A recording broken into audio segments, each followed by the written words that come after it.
আসসালামু আলাইকুম রহমতুল্লাহ।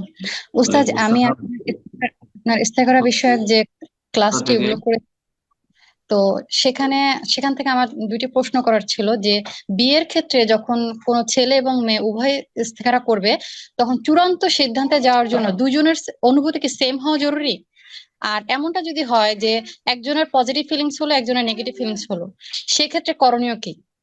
আর যার মধ্যে পজিটিভ ফিলিংস আগে হলো আগে- ইস্তেখারা মানে তো আগে থেকে সে পাত্র নির্ধারণ না করা, পাত্রী নির্ধারণ করা। কেন বা নির্ধারণ করে যে আমি তোমাকে বিয়ে করবো, এখন ইস্তেখারা শুরু করেছি, তোমার সাথে বিয়ে বসবো, এখন ইস্তেখারা শুরু করেছি, এটা তো তরিকা নয়। ওর সাথে কিসের সম্পর্ক? আপনার ইস্তেখারা, আপনার বিয়ে, আপনার ইস্তেখারা। আপনার যেন সেই ছেলের সাথে কোনো কানেকশন এরকম না থাকে যে আমি ইস্তেখারা করছি, আমার ইস্তেখারা কিন্তু নেগেটিভ, তোমার ইস্তেখারা কি? এগুলো এগুলো ফালতু কাজ। এগুলো মোটেই ইসলাম সমর্থন করে না। কথা বুঝতে পারছেন? ইস্তেখারা মানে আল্লাহর কাছে কল্যাণ কামনা করছে, তাহলে চূড়ান্ত সিদ্ধান্তর আগে এখানে তো ব্যক্তি পর্যায়ে পার্সোনাল যোগাযোগ হয়ে গেছে, তার সাথে চ্যাটিং চলছে অথবা টেলিফোন চলছে, আর আমরা ইস্তেখারা করছি। এই ইস্তেখারা কোনো ফল দেবে না, রেজাল্ট দেবে না। কারণ আগে থেকে অন্তর সেদিকে ঝুঁকে গেছে। মোটেই না, এমনটা যেন না হয় ইস্তেখারা। এই ইস্তেখারা করবেন অন্তর নিউট্রাল করে, অন্তর কোনো দিকে ধাবিত না থাকে। না আমি বিয়ে করবো না, আর ইস্তেখারা করছি আমি বিয়ে করবো না এখানে, আর ইস্তেখারা, সেটাও ঠিক নয়। আর আমি এখানে বিয়ে করবো শুধু ইস্তেখারা করছি, না না না, কোনো ফল নেই। ঠিক। বারাকাল্লাহ ফিক। ইস্তেখারা বোঝার জন্য আলোচনাগুলি শুনুন। ইস্তেখারা ঠিক, আমার আলোচনা আছে দুটো।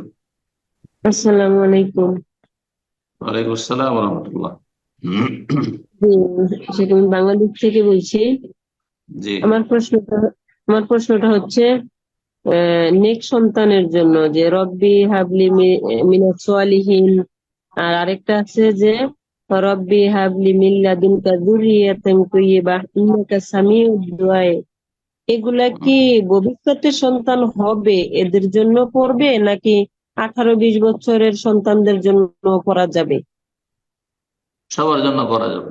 যারা হবে এখনো জন্মেনি, যাদের ছেলে হয়নি, তারাও করবে। আল্লাহ বলি দান করো।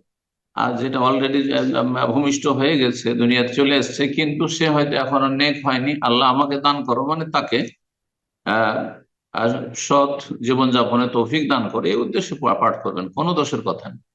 ছেলে মেয়েরা বড় হয়ে গেল, আহ ভিন্ন হয়ে গেল, আর বুড়ো হয়ে গেল, বাপ মা যদি বেঁচে থাকে, তাদের জন্য এই দোয়াগুলি করতে পারে, কোনো দোষের কথা নেই, করবেন। যে কখন কে হেদায়েত হয়ে যায়, তোমরা লোক হেদায়েত হয়ে জান্নাতি হয়ে যেতে পারো।